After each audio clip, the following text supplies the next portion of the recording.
नमस्कार दोस्तों, एक बार फिर से आप सभी का मेरे चैनल पर स्वागत है। पिछली वीडियो में हमने शिक्षा और मनोविज्ञान के अर्थों को जाना था।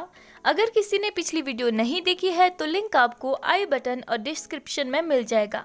तो आज हम शिक्षा मनोविज्ञान का अर्थ, उसकी परिभाषाएं, उसकी प्रकृति और उद्देश्यों को जानेंगे।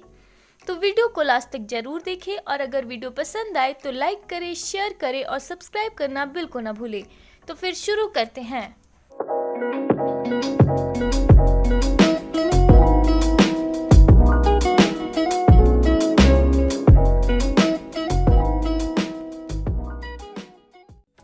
शिक्षा मनोविज्ञान का अर्थ। शिक्षा मनोविज्ञान से तात्पर्य शिक्षण एवं सीखने की प्रक्रिया को सुधारने के लिए मनोवैज्ञानिक सिद्धांतों का प्रयोग करने से है।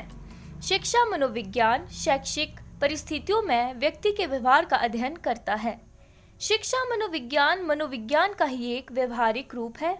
मनोविज्ञान के सिद्धांतों का जिस क्षेत्र में प्रयोग होने लगता है वही उसकी शाखा बन जाती है।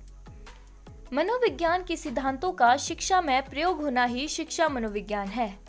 आगे हम इसकी परिभाषाएं देखते हैं। क्रो एंड क्रो के अनुसार शिक्षा मनोविज्ञान किसी व्यक्ति के जन्म से मृत्यु तक के अधिगम अनुभवों की विवेचना और व्याख्या करना है। ट्रो के अनुसार शिक्षा मनोविज्ञान शैक्षिक परिस्थितियों के मनोवैज्ञानिक पक्षों का अध्ययन है। आगे हम शिक्षा मनोविज्ञान की प्रकृति के बारे में पढ़ेंगे। शिक्षा मनोविज्ञान का मुख्य कार्य है शिक्षा से जुड़ी समस्याओं का हल ढूंढना।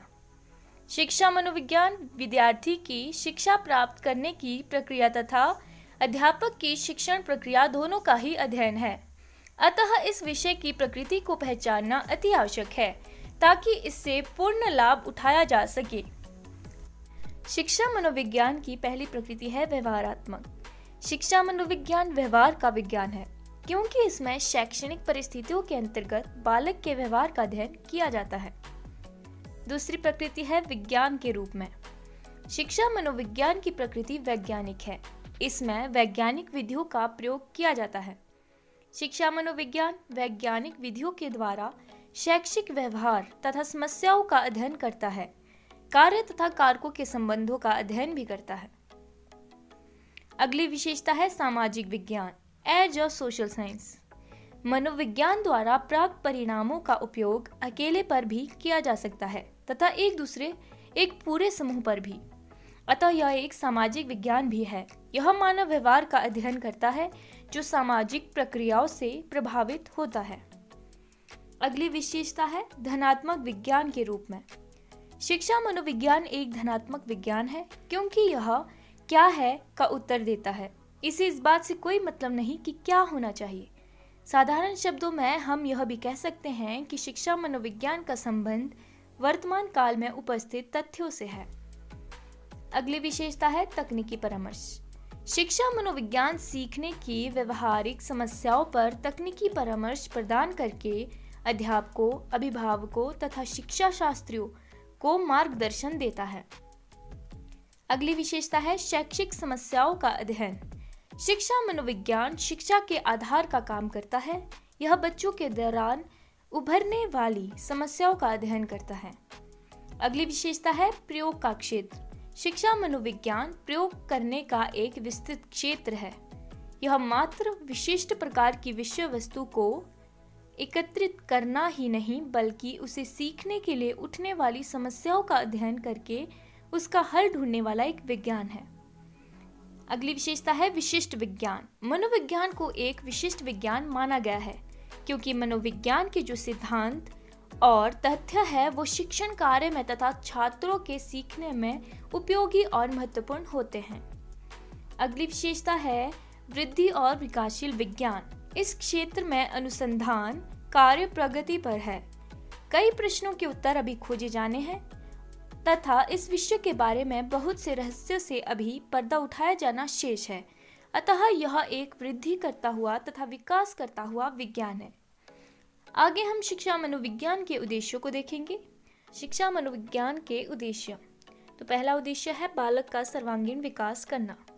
शिक्षा मनोविज्ञान के द्वारा बालक का सर्वांगीण विकास किया जा सकता है। ताकि वे सामाजिक वातावरण में स्वयं को एडजस्ट कर सके और अपने सामाजिक उत्तरदायित्वों को पूरा कर सके। अगला उद्देश्य है अध्यापक में उचित दृष्टिकोणों का विकास करना। बालकों का सर्वांगीण विकास तभी हो सकता है यदि हम अध्यापकों में उचित दृष्टिकोणों का विकास करें।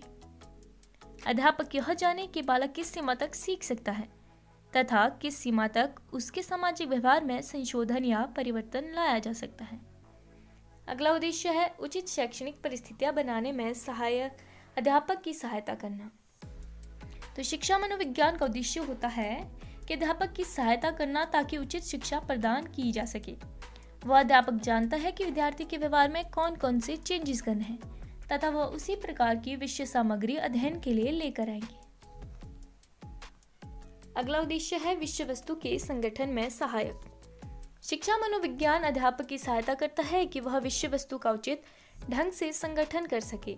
बच्चों की मानसिक संरचना को ध्यान में रखते हुए अध्यापक विषय वस्तु का चयन करके उसे उचित ढंग से संगठित करे ताकि बच्चों का विकास हो सके।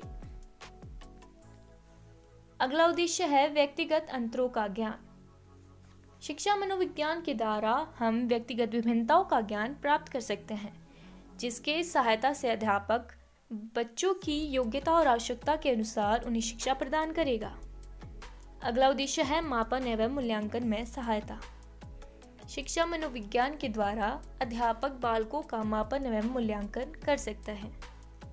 अगला उद्देश्य है निर्देशन या मार्गदर्शन में सहायक। यदि कोई समस्या उत्पन्न हो रही है तो अध्यापक बच्चों को निर्देश दे सकता है तथा उनका मार्गदर्शन भी कर सकता है। तो ये सभी शिक्षा मनोविज्ञान के द्वारा ही संभव है। अतः आज की वीडियो में हम इतना ही पढ़ेंगे। मिलते हैं ऐसी एक नई वीडियो के साथ।